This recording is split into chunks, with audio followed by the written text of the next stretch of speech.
সুপ্রিয় দর্শক, আসসালামু আলাইকুম। সবাইকে স্বাগত জানাচ্ছি আজকে গুরুত্বপূর্ণ সংবাদে।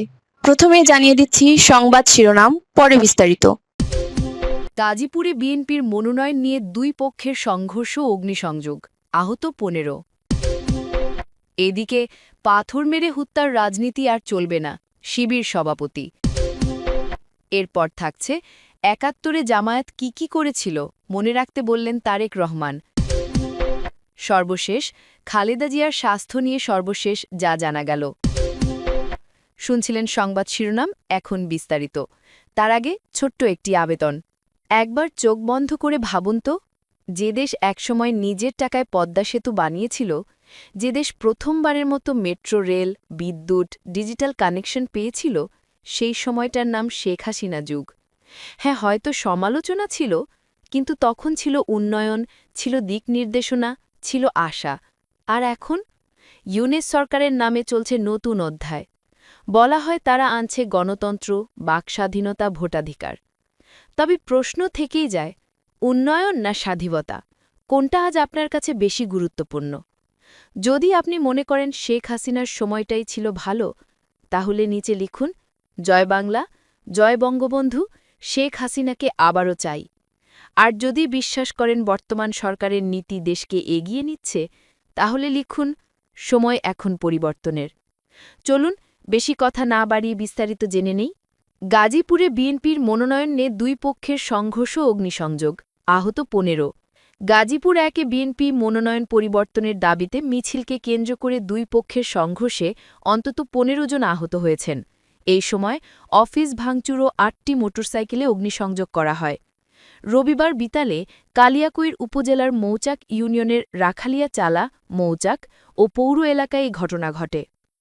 পুলিশ ও দলীয় সূত্রে জানা গেছে, গাজীপুর ১ অর্থাৎ কালিয়াকৈর ও মহানগরীর একাংশে বিএনপির মনোনয়ন পেয়েছেন দলের কেন্দ্রীয় নির্বাহী কমিটির সদস্য এবং কালিয়াকৈর পৌরসভার সাবেক মেয়র মুজিবুর রহমান। এই আসনে মনোনয়ন প্রত্যাশী ছিলেন জেলা বিএনপির সদস্য সচিব ইশরাক আহমেদ সিদ্দিকী। গত বৃহস্পতিবার দলীয় প্রার্থী হিসেবে মুজিবুর রহমানের নাম ঘোষণার পর ক্ষুব্ধ হয়ে ওঠেন ইশরাকের সমর্থকরা। রবিবার বিকালে তৃণমূল বিএনপির ব্যানারে মনোনয়ন বঞ্চিত প্রার্থীর সমর্থকরা প্রতিবাদ মিছিলের ঘোষণা দেন। বিকেল ৩:৩০টার দিকে তারা মৌচাক ইউনিয়নের আমবাগান ও কালিয়াকৈর বাসস্ট্যান্ডে জড়ো হন। সেখানে মুজিবুর রহমানের সমর্থকরা পৌর বিএনপি নেতা সাইজুদ্দিনের নেতৃত্বে কয়েকশো মোটরসাইকেল যোগে এসে লাঠিসোঁটা নিয়ে হামলা চালান। তখন সংঘর্ষ শুরু হয়। এতে অন্তত ১৫ জন আহত হন। এই সময়ে কয়েকটি দলীয় কার্যালয় ভাঙচুর ও ৮টি মোটরসাইকেলে অগ্নিসংযোগ করা হয়। পরে আহতদের উদ্ধার করে উপজেলার বিভিন্ন হাসপাতাল ও ক্লিনিকে পাঠানো হয়। ইশরাক আহমেদ সিদ্দিকী বলেন, এই আসনের মনোনয়ন ঘিরে এলাকার নেতাকর্মীদের মধ্যে ক্ষোভ বিরাজ করছিল। তারই প্রতিফলন হিসেবে সমর্থকরা বিক্ষোভ করছেন।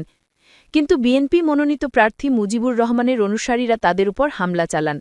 এতে আমাদের ১৫ জন নেতাকর্মী আহত হন।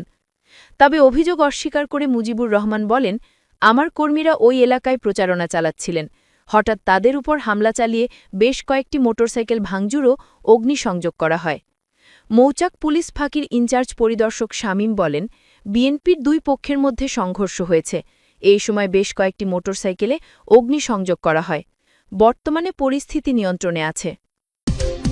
এরপর থাকছে পাথর মেরে হত্যার রাজনীতি আর চলবে না, শিবির সভাপতি। ইসলামী ছাত্র শিবিরের কেন্দ্রীয় সভাপতি জাহিদুল ইসলাম বলেছেন, বাংলাদেশে পাথর মেরে হত্যার রাজনীতি আর চলবে না। ফ্যাসিস্ট হাসিনা পালিয়ে যাওয়া ও গণ অভ্যুত্থানের মধ্য দিয়ে বাংলাদেশের বড় পরিবর্তন হয়েছে। শুধু তাই নয়, একটি জেনারেশনের আমূল পরিবর্তন হয়েছে। দেশের বিশ্ববিদ্যালয়ের সাধারণ শিক্ষার্থীরা পুরনো ধাপের রাজনীতিকে বিশ্ববিদ্যালয় থেকে প্রত্যাখ্যান করে গঠনমূলক শ্রদ্ধাবোধের রাজনীতির দিকে ধাবিত হয়েছে। দেশের ছাত্র জনতা পাথর মেরে মানুষ হত্যা করার রাজনীতি প্রত্যাখ্যান করেছে। রবিবার সন্ধ্যায় কুমিল্লার ১৪গ্রাম উপজেলার উজিরপুর ইউনিয়ন আয়োজিত বাংলাদেশ জামায়াতে ইসলামীর নায়েবে আমির ডাক্তার সৈয়দ আবদুল্লাহ মোহাম্মদ তাহেরের পক্ষে দাঁড়িপাল্লার গণমিছিল শেষে প্রধান অতিথির বক্তব্যে তিনি এসব কথা বলেন। তিনি বলেন, জুলাই অগস্ট গণ অভ্যুত্থানের পর ভেবেছিলাম দেশের রাজনীতির সংস্কৃতির কিছুটা আমূল পরিবর্তন হবে। তবে দেশের কিছু কিছু ব্যক্তি, দল, গোষ্ঠীর মাঝে সেই পরিবর্তনটি লক্ষণীয় না, বরং খুনি হাসিনা যে কাজগুলো করে যেতে পারেনি সেসব গোষ্ঠী দল ব্যক্তিরা সেই কাজগুলো নিজেরা হাতে তুলে নিয়েছে। বাংলাদেশের প্রেক্ষাপটে খুন, ঘুম, পাথর মেরে মানুষ হত্যার রাজনীতির আর রাজনীতি চলবে না। দেশে কোনো প্রকার হামলা, দুর্নীতির রাজনীতি চলবে না। দেশে গঠনমূলক সহনশীলতার রাজনীতি চলবে। যারা আবু সাঈদ হয়ে নিজের জীবনের রক্তের বিনিময় ফ্যাসিসবাদকে বিতাড়িত করেছে, তারাই এ বাংলাদেশ করবে। ডাক্তার সৈয়দ আবদুল্লাহ মোহাম্মদ তাহেরের পক্ষে দাড়িপাল্লার প্রতীকের নির্বাচনী প্রচারণার মিছিলের নেতৃত্ব দেন বাংলাদেশ জামায়াতে ইসলামী কুমিল্লা অঞ্চলের সহকারী পরিচালক আব্দুস সাত্তার, মহানগরীর সেক্রেটারি মাওলানা মাহবুবুর রহমান, চৌদ্দগ্রাম উপজেলা জামায়াতে ইসলামীর আমির মোহাম্মদ মাহফুজুর রহমান, সেক্রেটারি মোহাম্মদ বেলাল হোসাইন, সাবেক উপজেলা আমির ভিপি শাহাবুদ্দিন, উজিরপুর ইউনিয়ন আমির মাওলানা আবুল হাশেম সহ অন্যরা। সর্বশেষ ৭১ জামায়াত কি করেছিল মনে রাখতে বললেন তারেক রহমান। ১৯৭১ সালে মুক্তিযুদ্ধের সময় জামায়াতে ইসলামী কি করেছিল তা মনে রাখার আহ্বান জানিয়েছেন বিএনপির ভারপ্রাপ্ত চেয়ারম্যান তারেক রহমান। তিনি বলেন, কেউ বলে যে একবার দেখুন না তাদের তো দেশের মানুষ ১৯৭১ সালেই দেখেছে। তারা লাখ লাখ মানুষকে শুধু হত্যাই করেনি, তাদের সহকর্মীরা কিভাবে মা বোনদের ইজ্জত পর্যন্ত লুট করেছিল, এই কথা কি আমাদের মনে রাখতে হবে। আজ রোববার বিকেলে ঢাকার ফার্মগেটে কৃষিবিদস ইনস্টিটিউশন মিলনায়নে বিএনপি আয়োজিত একটি অনুষ্ঠানে প্রধান অতিথির বক্তব্যে তারেক রহমান এই কথা বলেন। তিনি লন্ডন থেকে ভার্চুয়ালি যুক্ত হন। বিজয়ের মাস উপলক্ষে দেশ গড়ার পরিকল্পনা শীর্ষক এই অনুষ্ঠানে ছাত্রদলের সারা দেশের জেলা পর্যায়ের বিভিন্ন ইউনিটের হাজারের বেশি নেতা অংশ নেন। কোনো নামোল্লেখ না করে বিএনপির ভারপ্রাপ্ত চেয়ারম্যান বলেন, একটা রাজনৈতিক দলের কিছু ব্যক্তি বা বেশ কিছু ব্যক্তি বিভিন্ন জিনিসের টিকিট বিক্রি করে বেড়াচ্ছেন, বিভিন্ন জিনিসের কনফার্মেশন দিয়ে বেড়াচ্ছেন। তিনি বলেন, দোজক, বেহেস্ত, দুনিয়া সবকিছুর মালিক আল্লাহ।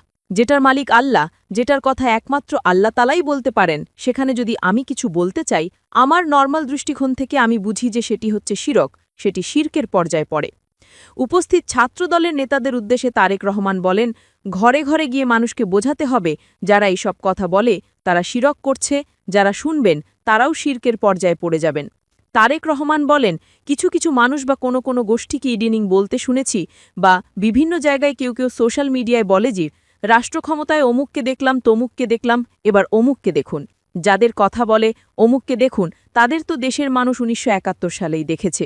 ৭১-এ তারা তাদের নিজেদের স্বার্থ রক্ষার্থে কিভাবে লাখ লাখ মানুষকে হত্যা করেছিল, ঠিক যেভাবে পতিত স্বৈরাচার পালিয়ে যাওয়ার আগে হাজার হাজার মানুষকে হত্যা করেছিল ক্ষমতা ধরে রাখার জন্য। এই যাদের কেউ বলে যে একবার দেখুন না তাদের দেশের মানুষ ১৯৭১ সালেই দেখেছে। এ প্রসঙ্গে তারেক রহমান আরও বলেন, লাখ লাখ মানুষকে শুধু হত্যাই করেনি, তাদের সহকর্মীরা কিভাবে মা বোনদের ইজ্জত পর্যন্ত লুট করেছিল, এই কথা আমাদের মনে রাখতে হবে। তারেক রহমানের মতে দুটি বিষয়কে মোকাবিলা করতে না পারলে দেশ সংকটের মধ্যে পড়বে, সেটা হলো দুর্নীতি ও শৃঙ্খলা পরিস্থিতি। তিনি বলেন, যে কোনো মূল্যে দুর্নীতির লাগাম টেনে ধরতে হবে, শৃঙ্খলা পরিস্থিতি নিয়ন্ত্রণে রাখতে হবে। জনগণের ভোটে ক্ষমতায় গেলে বিএনপি দুর্নীতির লাগাম টেনে ধরবে। বিএনপির ভারপ্রাপ্ত চেয়ারম্যান বলেন, কেউ বলে থাকে পলাতক স্বৈরাচার বিএনপি সম্পর্কে যেভাবে মিথ্যা প্রোপাগান্ডা ছড়াতো, আমরা ইদানিং লক্ষ্য করছি কিছু ব্যক্তি বা দল ঠিক একই সুরে গান গাইছে বা একই সুরে কথা বলার চেষ্টা করছে। এখন প্রশ্ন হচ্ছে, তাদেরও তো দুজন ব্যক্তি আমাদের সাথে সেই সময় সরকারে ছিল, এই দুজন ব্যক্তি পৃথিবীতে আর নেই। তিনি বলেন, দুজনেই সিনিয়র রাজনীতিবিদ ছিলেন, তারা গত হয়েছেন, কাজেই যে মানুষ নেই তাদের সম্পর্কে অবশ্যই খারাপ কথা বলা উচিত নয়। তাদের প্রতি পূর্ণ সম্মান রেখেই বলতে চাই, সেই দুজন ব্যক্তির বিএনপি সরকারের শেষ দিন পর্যন্ত থাকা দুটো জিনিস প্রমাণ করে যৌক্তিকভাবে। ১, তাদের অবশ্যই খালেদা জিয়ার প্রতি পূর্ণ কনফিডেন্স ছিল। ২, খালেদা জিয়া দুর্নীতির বিরুদ্ধে যুদ্ধ করছেন, সেই জন্যই তারা শেষ দিন পর্যন্ত ছিলেন। উল্লেখ্য, ২০০১ থেকে ৬ সালে বিএনপির নেতৃত্বাধীন জোটের সরকারের মন্ত্রিসভায় ছিলেন জামায়াতের তৎকালীন আমির মতিউর রহমান নিজামী ও তৎকালীন সেক্রেটারি জেনারেল আলী হাসান মোহাম্মদ মুজাহিদ। সম্প্রতি জামায়াতের একাধিক কেন্দ্রীয় নেতা রাজনৈতিক কর্মসূচিতে বলেছেন, জামায়াতের ওই দুই নেতার বিরুদ্ধে কোনো দুর্নীতির অভিযোগ পাওয়া যায় না। এ প্রসঙ্গে তারেক রহমান আরও বলেন, এখন তাদের দলের অন্য যে যত বড় কথাই বলুক না কেন, খালেদা জিয়া শেষ দিন পর্যন্ত দুর্নীতির বিরুদ্ধে যুদ্ধ করেছেন এবং দুর্নীতির অবস্থার পরিবর্তন ঘটেছে, এই আত্মবিশ্বাস তাদের মধ্যে ছিল। তারা দেখেছিল সেই সরকারকে, কারণ তারা সরকারের ভিতরেই ছিল, সেই জন্যই তারা শেষ দিন পর্যন্ত এই বিএনপি সরকারের সাথে ছিল। আমরা এভাবেই ধরে নিব, অন্য কিছু বলতে চাই না।